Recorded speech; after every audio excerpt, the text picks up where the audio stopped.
Good morning, mom. Long time no see. So I have a reflection to the video discussion. So first is in teaching is a lifelong process. So as you said that if we are already done with our 4-year course degree or even after we have pursued our master's degree or even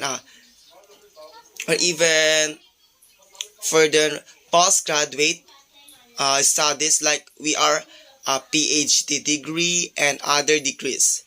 So it doesn't mean that education or teaching is already maximized and our potential as a teachers has already been reached when it comes to its limits because it's a lifelong process. So it means that we have to get to learn new things uh, and new strategies to get modify our ways as well. So as we grow up or as we age in teaching, because of the vicarious experience or even other intentional and curricular based experiences that are provided for teachers to enhance to their abilities. Uh, these all make up the reason why it's lifelong.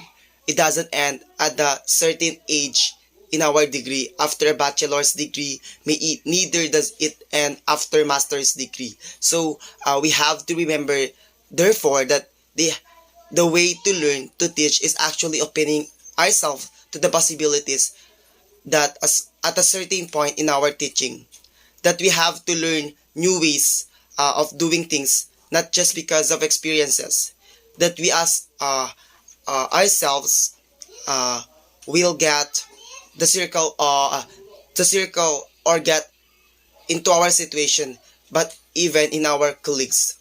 Sometimes when they get to share their experiences, we mirror from them, and then eventually if we see those experiences that they had as something good and as something we can also practice in our classes, then that alone is actually learning to teach us. So to become an expert teacher, it's a complex, multifaceted process, and it's not easy, and it's actually continues throughout the individual's professional's lifetime. So it's a continuing process.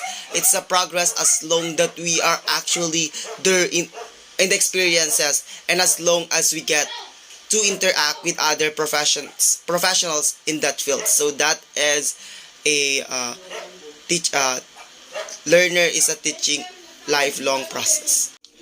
First in structure is that traditional education. We have a formal education setup. So this consists of systematic instruction in universal knowledge and skills provided at pre-arranged times and places by specialists.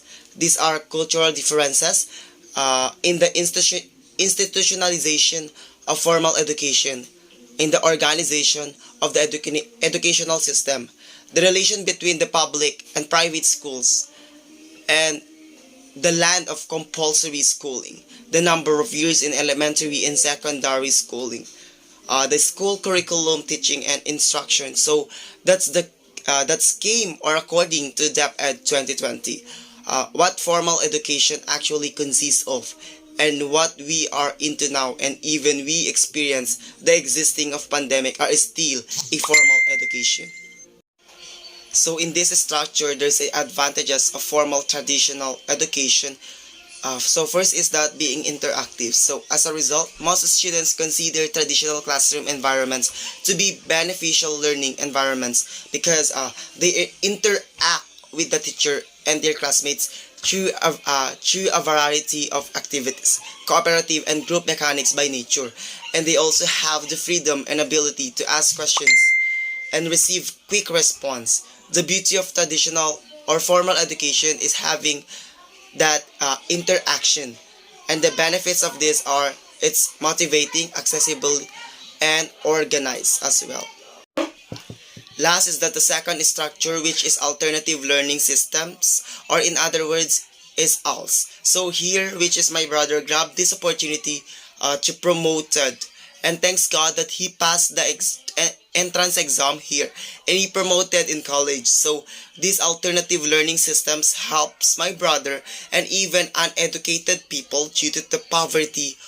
What I'm trying to say is that to the persons who have not able to afford an educational needs, so the ALS will help the students to continue learning and to pursue uh, their dreams. To those organization or the implementer to this system, I am very thankful that you implemented these systems because it's really helpful, especially those poor people like my situation. Uh, this is my reflection to this new topic in Unit 3 in Lesson 3 in facilitating learner-centered teaching. Thank you for listening.